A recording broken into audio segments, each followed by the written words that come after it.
மலச்சிக்கலை குழந்தைகளுக்கு எப்படி தடுக்க நாம் என்ன செய்ய வேண்டும்? மலச்சிக்கலை தடுக்கும் தண்ணீர். விளையாட்டு ஆர்வத்தில் குழந்தைகள் தண்ணீர் குடிக்க மறந்தாலும் கூட தேவையான தண்ணீரை குடிக்க பெற்றோர்கள் குழந்தைகளுக்கு கற்றுக் கொடுக்க வேண்டும். அந்த பழக்கத்தையும் கொண்டு வர வேண்டும். தினமும் தூங்கி எழுந்து பின் ஒரு டம்ளர் வெதுவெதுப்பான தண்ணீரை குழந்தைகளுக்கு கொடுக்க வேண்டும். இதனால் வயிற்றில் உள்ள கழிவுகள் வெளியேறும்.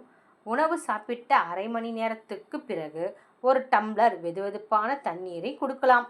இது குழந்தையின் செரிமானத்தை தூண்டி மலச்சிக்கலையும் தடுக்கும். தசை வளர்ச்சிக்கு வெந்நீர் ஒத்தடம். ஒரு பாக்கெட் குழந்தை தாங்கும் ஒரு பக்கெட்டில் குழந்தை தாங்கும் அளவுக்கு வெதுவெதுப்பான நீரில் சிறிது நேரம் வரை அதில் குழந்தையை அமர வைக்கலாம்.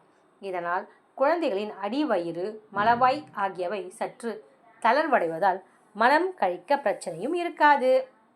சைக்கிள் பயிற்சியும் கொடுக்கலாம் குழந்தைகளுக்கு.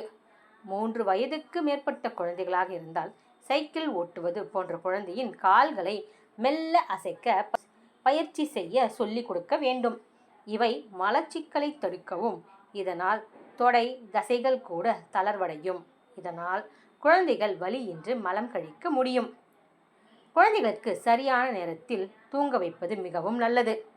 குழந்தைகள் தானே பள்ளிக்கு செல்ல போவதில்லை என இரவில் நீண்ட நேரமாக விளையாட வைக்காமல் சரியான நேரத்தில் அந்த குழந்தைகளை தூங்க பழகச் செய்ய வேண்டும்.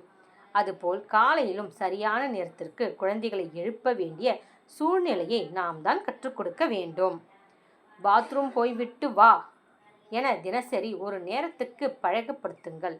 இந்த பழக்கமே குழந்தையின் உடலையும் மனதையும் மலச்சிக்கலின்றி குழந்தைகளை ஆரோக்கியமாக வைத்துக்கொள்ள உதவும்.